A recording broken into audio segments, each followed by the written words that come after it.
Well, big night tonight. Last couple of games, I've noticed you've been sitting behind the basket, sort of watching the game unfold. What does that perspective give you extra versus sitting on the bench? I mean, it's all about, if you got to sit on the bench, you got to wear a mask.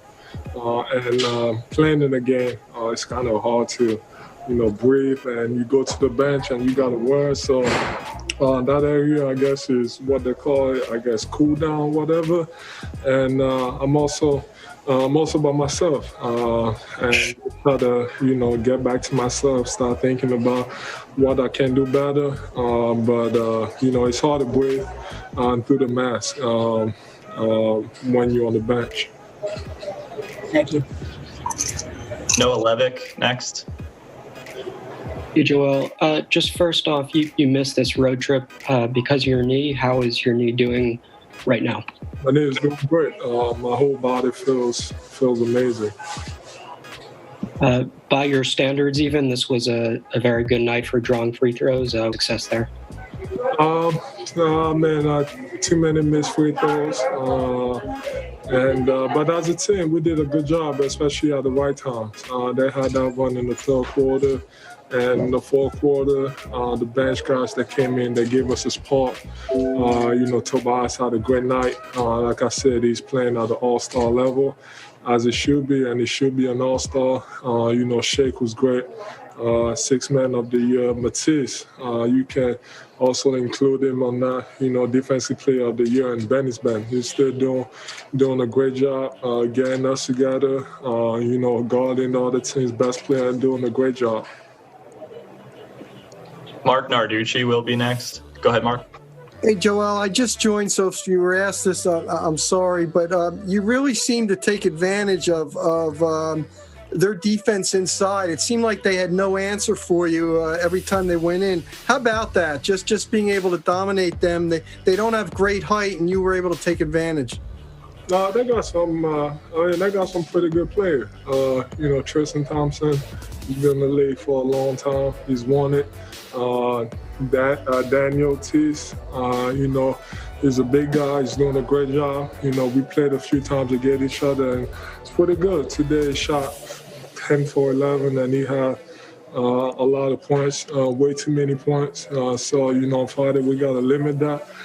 So it's not about the size. They got pretty good big man. I guess, I just did a better job through the double and triple teams are the same. Keith Pompey. What's up, Joe? How you doing? Last time y'all faced them in a real game, it was in the playoffs. They swept y'all. From that point on, you guys just basically went through a whole facelift. And to me, I was looking at this game sort of like, I know both of y'all were missing certain players, but I looked at it as a barometer to see where you guys are. And when you look at it, what did you find out about your team? Obviously, they're missing, a great player in Jason Tatum. We also missing our best shooter. Opens up the floor a lot for us, and it makes the game easier for everybody else as far as driving lanes and knocking down shots. But, losing to them, in the playoffs, and them being also first in the East, you want to go out and you want to play against that competition, and you want to beat them. You want to see what you got, and you want to prepare for the playoffs. And I thought we did a good job. I do. Talking about how the Celtics were the top in the East. Second straight game. If you remember back down in Memphis, Tobias was huge at the end of that game, despite struggling a little shooting the ball from the field. But to me, one of the things I like about Tobias, he can get your basket a lot of different ways. And I thought the Sixers did a good job of putting him in different positions to try to exploit the Celtic defense. Yeah, we saw him get that and one. That's a lot of energy that he showed after that, a guy that doesn't normally show that kind of intensity. Let's cross it over now and welcome in the gentleman who had the pleasure of calling this game, especially that fourth quarter, Mark Zumoff, Ala Abdenabi. And guys, what a fourth quarter it was. The Sixers needed to match the Celtics' intensity. We didn't see that necessarily in the third, but when they needed to, they turned it on, especially late in the game.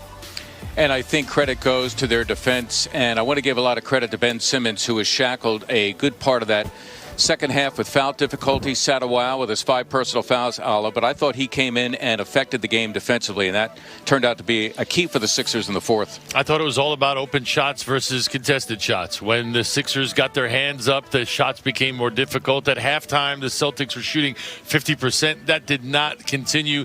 The 76ers, I thought defense carried the day in the second half. Guys, when you're looking at something to build upon, they're going to face this team on Friday. We all talked about no Jason Tatum for the Celtics. They needed to come out and get a win. It didn't look like it was going to be easy from the jump.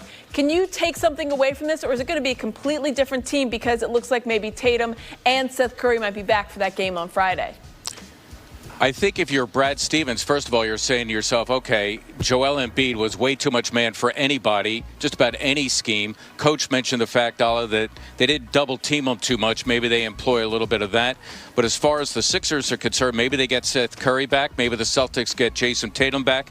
And that'll change the dynamic for each team dramatically. Yeah, I'm also reminded of the playoff scenario. We played the Miami Heat a couple of games earlier in this season, about a week ago, and Joel in the first game exploded. The second game they adjusted, didn't allow him to. So I imagine the Celtics are going to adjust as well. Yeah, I think Tristan Thompson and Daniel Tice are going to have nightmares right now when they think about Joel Embid battling them in that low post. We will see you guys on Friday. Thanks so much. We appreciate it. Talk about that low post battle, Jimmy. The Celtics were trying, as you mentioned, to do anything they can. They weren't going to let Joe get those easy buckets. But Joel Embid goes to the free throw line 21 times. He is a guy that makes 80+% of his free throws. There's got to be a different game plan, you would think, as a coach going against a big man that can make that kind of percentage. Yes, I would think, Aim, but I'm going to tell you sometimes what's in a coach's mind. When you foul a player, in this case a big guy, that frequently, you're hoping to wear him down so that he does. He's like, you remember that one play that Brad Stevens, he actually challenged? Yes. Tice threw Joe to the floor. I mean, this was a very physical, like these weren't ticky-tack fouls. Joe was getting banged around down there. And amazingly, his stamina, like it doesn't wilt. He's every bit as strong late in the game. And to your point, he's also as accurate late game as he is early on. Yeah, we were out here and we get to watch the game out here together. And you were like, all right, Joe, don't get tired. Come on, Joel. Because you look like, that's a lot of hard work for him. Do you worry about something that Zoo and Ala just brought up that, that's one where we thought they were reviewing for a technical and Boston was challenging it, which was interesting. Tice had a little act after he pulled Joe's arm, which effectively threw Joe to the floor. He tried to flail as though Joe had, elbowed him into a knockback position. But with the benefit of the replay, it was quite obvious what the call was. But that's the kind of play I'm citing, a physical play. You're hoping to wear a guy down over the course of a 48-minute game. You mentioned it, though, and so did Zoo and Ala. When they're talking about Joel Embid, they played the Heat, and he was fantastic in the first game against the Heat, and then obviously they made the adjustments. Does it help that he didn't play over the weekend? Embiid, maybe get a little bit more from him the second game because he had to play so much. 41 points.